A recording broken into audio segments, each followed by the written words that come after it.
samana päivänä kun mun firma starttasi, niin mulla aukesi samana päivänä myös nettisivut.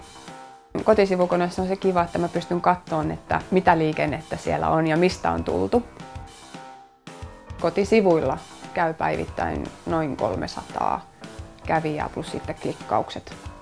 Tuossa on helppoa se, että sä pystyt itse tekemään ne helposti, päivittämään niitä. Et se on vähän sama kuin Facebookissa olisi. Ihmiset on yhä enemmän kiinnostuneita niin kuin tästä mun alan työstä, eli sisustusmaalauksista. Niin ne rupeaa niitä googlettaa ja etsimään ja se on kiva, kun mä pompsahan siellä heti. Kun sinne pystyy lisäämään, että mitkä on tämän sivun avainsanat, niin mä oon miettinyt kaiken mahdollisen, niin paljon kuin siihen mahtuu, niin avainsanoja. Kävijämäärät on koko ajan noussut.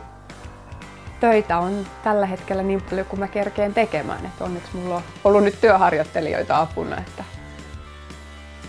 Mulla on nyt kuvakansiot siellä ja siellä on kommentointimahdollisuus sielläkin.